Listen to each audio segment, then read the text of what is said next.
She boarded the wrong private jet, unaware the billionaire would make her his wife by morning the storm, had grounded half the commercial flights out of Teterboro. And Mara Bellwether had exactly 11 minutes to make it onto the last charter to Geneva, before her sister's wedding rehearsal started without her. She'd booked a seat on a shared private shuttle through one of those last-minute apps rich people's assistants used when commercial flights failed them. The kind of service that matched strangers with empty seats on jets already scheduled to fly. Her phone had buzzed with a gate number, a tail number she didn't bother to memorize, and a photo of a sleek white aircraft that looked, in the rain and the dark and her own frantic hurry, exactly like every other sleek white aircraft on the tarmac. Her sister Claire had called 4 times in the last hour alone, each voicemail a little more frantic than the last, reminding her that the rehearsal dinners started at 8 sharp and that their mother had already begun rearranging the seating chart out of nervous energy, and that Mara, as maid of honor, was contractually obligated by sisterhood itself to be standing in that hotel ballroom in Zurich before the first course was served. Mara had promised she would be there. She had said it so many times over the last week that the promise had started to feel like a countdown clock ticking somewhere behind her ribs. And now, soaked to the shoulders and sprinting across a rain-slicked runway apron toward a plane she'd been told to trust, she could feel that clock accelerating with every step. She ran across the wet apron with her carry-on banging against her hip, showed her phone screen to a ground attendant, who barely glanced at it before waving her up the stairs, and collapsed into the nearest seat with the relief of someone who has just made a train by the width of a coat sleeve. It was only when the cabin doors sealed shut with a soft, expensive hiss, and the pale gold lighting flickered on to reveal seats upholstered in something that was definitely not the recycled leather her app subscription had promised, that she understood something had gone wrong. "You're not Ivy," said a voice from across the aisle. Mara looked up. The man sat with his tie already loosened, a tablet balanced on one knee, and an expression that suggested he had been expecting someone else and was now recalculating everything he knew about his evening. He had the sort of face that belonged on the cover of a business magazine, all sharp lines and unbothered composure, though the composure was fraying slightly around the eyes. "I'm sorry," Mara said. "Ivy Marchetti. You're supposed to be Ivy Marchetti." He said it slowly, like he was testing whether saying it again might change the answer. "I'm Mara Bellwether. I think I got on the wrong plane." Even as she said it, she felt the ridiculousness of the sentence settle over her. The sheer impossibility of having wandered onto a private aircraft the way other people wandered into the wrong seat on a city bus. There was a gate number and a tail number. And I didn't really look closely, and the man at the bottom of the stairs just waved me through. That would be Franz. He was told to expect a woman boarding in a green coat, the billionaire, because that was unmistakably what he was, from the watch to the quiet, bone-deep certainty that the plane would simply wait for him no matter what he decided to do. Gestured faintly at her coat, which was, in fact, a deep bottle green, damp at the shoulders from the rain. "So I fit the description." "You fit the description of a woman my assistant hired 6 hours ago." He said this the way another man might say the weather's turned, with the same flat acceptance of an inconvenience beyond his control. "Ivy Marchetti was supposed to fly with me to Geneva tonight, marry me sometime before 10 o'clock tomorrow morning in front of a very small number of lawyers, and fly home again by lunch. She was paid a great deal of money to do exactly that. And apparently a great deal of money wasn't enough, because according to the message that just came through, she's currently on a beach in Cabo and has no intention of getting off it." Mara stared at him. Outside, a ground crew member ran along the wing with a torch, oblivious to the small catastrophe unfolding in seat 2B. You're telling me I accidentally boarded a jet that was supposed to carry your fake fiancé to your wedding? I'm telling you, he said, and here something in his voice shifted. Tired in a way his posture didn't allow him to show, that my grandfather's will requires me to be married by 10 a.m. Geneva time tomorrow in order to retain controlling interest in Weston Aerospace. And that the woman I arranged to marry, purely as a matter of contract, just left me standing at the altar from 4,000 miles away. And you, Miss Bellwether, appear to have taken her seat. There was a long pause in which the cabin lights hummed and the rain ticked against the windows, and Mara considered, with genuine seriousness, whether she was dreaming. I need to get to Geneva by tomorrow morning too. Actually, my sister's getting married. I have to be at the rehearsal dinner tonight, Zurich time, which is... She checked her watch, did the math, felt her stomach drop, already happening. Without me. Then it seems we're both people who very badly need to be somewhere by morning, for reasons involving marriage that are not our own. He set the tablet aside, folded his hands, and looked at her properly for the first time. The calculating look of a man used to solving problems by rearranging the pieces on the board rather than waiting for luck to fix them. I don't suppose, Miss Bellwether, that you'd consider a business proposition. Absolutely not, Mara said, before he'd even finished the sentence, because she could see exactly where it was going, and the sheer audacity of it made her laugh despite herself. You want to marry a stranger you met 11 minutes ago on a plane. I wanted to marry a stranger I'd never met at all, 6 hours ago. You, at least, I've had the pleasure of speaking with. He almost smiled, and it did something unfair to the shape of his face. Damon Weston. I should have introduced myself before proposing marriage. My mother would be appalled. Your mother should be appalled regardless. She frequently is. Mara pressed her fingers against her temples and tried to think, which was difficult with the plane already taxiing, already committing her to a flight path she hadn't chosen and couldn't now undo without causing a diplomatic incident with the pilot. Say I did consider it, hypothetically, as a business proposition and nothing else. What would that even look like? A marriage of convenience. A signature in front of a magistrate in the morning, a modest sum transferred to whatever account you choose, and an annulment filed the moment the board meeting that ratifies my control of the company concludes, likely within the month. No press. No family involved beyond the lawyers who already know the arrangement is contractual. You'd be home before your sister's finished her honeymoon, several $100,000 richer, having done nothing more than sign your name twice. That's insane. It's Tuesday, Damon said, with the particular weariness of a man for whom this was, apparently, an ordinary week. She should have said no.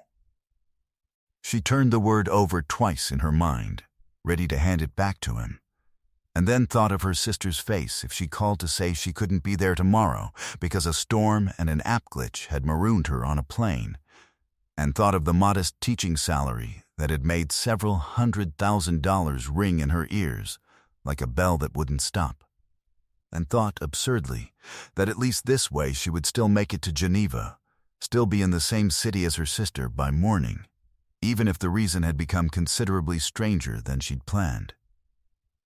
I want it in writing, she said. Every part of it. The annulment clause especially. You'll have it before we land. Something loosened in his shoulders. Relief disguised as businesslike efficiency. Thank you. Don't thank me yet. I haven't agreed to anything except reading a contract. But she read it. 40 minutes later, by the gold cabin light with a glass of water she hadn't asked for, and a blanket someone had draped over her knees without being asked, and it was exactly as he described. Clean. Clinical. Generous, with an annulment clause that would dissolve the whole arrangement the instant it had served its purpose. There was nothing in it that asked for more than a signature. And yet, reading it, she found herself watching him instead of the page. The way he answered 3 calls in the space of 10 minutes without once raising his voice. The quiet, controlled panic beneath the composure of a man watching a company his grandfather built slip through his fingers over a technicality in an old man's will. The way he thanked the flight attendant by name and asked after her daughter's exam results before returning to the crisis at hand. "Why does it have to be marriage?" she asked, "and not just some other clause? Why would your grandfather write a will like that?" Damon was quiet for a moment, looking out at the black nothing of the Atlantic beneath them. "Because he thought I worked too much and loved too little. And he wanted to force my hand before I turned into the kind of man who dies alone in a corner office. He wasn't wrong to worry. He was wrong about the solution." He turned back to her, and there was something unguarded in it now. Something that hadn't been there when he'd first called her by the wrong name. "I don't expect you to fix that for me in one night, Miss Bellwether. I only need your signature." "Mara," she said, "if we're doing this, you should probably use my actual name." "Mara," he agreed, and it sounded different in his voice than it had in her own head all evening. Warmer, like he was trying it on and finding that it fit. They talked for the rest of the flight, in the particular way strangers talk at 3 in the morning over a country neither of them could see. The kind of conversation that skips the small preambles because there isn't time for them. She told him about her sister, about the 2 years she'd spent teaching in a school with a leaking roof and a staff room that smelled of instant coffee, about how she'd almost not taken the standby seat at all because the fare had felt like an extravagance she couldn't justify. He told her, more slowly, about the grandfather who'd raised him after his parents decided the company mattered more than the son, about the fiancés and near-fiancés who had wanted the name on the building more than the man who ran it, about how Ivy Marchetti's abandonment stung less than the fact that it hadn't surprised him at all. "You're not what I expected," he said, somewhere over Iceland, when the cabin had gone dim and the other seats sat empty in the dark. "Neither are you," Mara admitted. "I thought billionaires who buy marriages were supposed to be worse than this." "Give it time," he said. But he was smiling when he said it, and she found she wasn't afraid of the smile the way she'd expected to be. Somewhere over the North Atlantic the plane hit a stretch of turbulence rough enough to rattle the water glasses, and Mara's hand found the armrest at the same moment Damon's found hers. An instinctive, unthinking thing that neither of them commented on once the shaking passed. He didn't move his hand away, and she didn't ask him to, and for a while they sat like that in the low gold light, listening to the engines even out, saying nothing because there was nothing that needed saying. "Can I ask you something that isn't in the contract?" she said eventually. "You can ask me anything that isn't in the contract. That's rather the point of the parts we haven't written down. Why didn't you just let the company go? You talk about it like an obligation, not like something you actually want." He considered this for longer than she expected, turning his water glass slowly on the tray table. "Because my grandfather built it out of nothing, in a garage outside Akron, and every person who works there now has a mortgage and a kid in braces and a life that depends on it running well.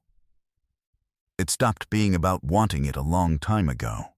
Now it's about not being the generation that loses it out of carelessness." He glanced at her. "That's not a very romantic answer to give the woman you're about to marry. It's a better answer than most people give," Mara said, and meant it. Geneva arrived gray and glittering, the lake catching the first thin light of morning as the jet descended, and somewhere in the last hour of the flight the conversation had stopped being a negotiation and started being something else, something neither of them named, because naming it felt like it would break whatever fragile, improbable thing had grown in the space between a green coat and a wrong gate number. The small municipal office where the lawyer waited smelled of old paper and stronger coffee than either of them had had all night, and he was brisk and unbothered by the strangeness of the hour.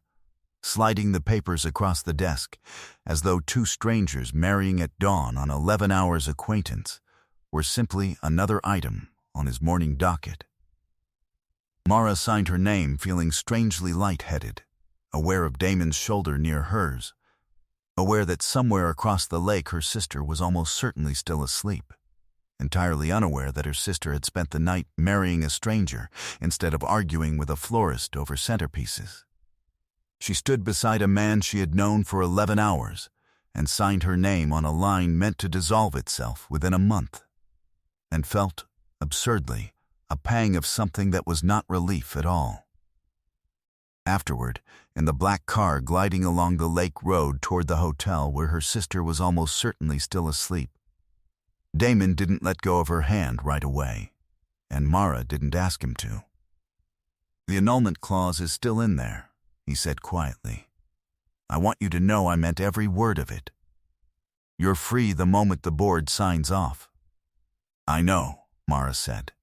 "I read it 3 times. Do you want to use it?" She looked at him, at the loosened tie, the tired eyes, the man who had built an empire and still didn't know how to ask a simple question without bracing for the answer, and thought of her sister's wedding in a few hours, of walking in with a story so strange no one would believe it, of a contract with an expiration date sitting in her bag like a countdown clock neither of them seemed to want to hear anymore. "Ask me again, in a month," she said. "After the board meeting. After you've had time to remember I'm not obligated to say yes to anything anymore. And if I ask again in a month," Damon said, "what do you think you'll say?" Mara didn't answer right away.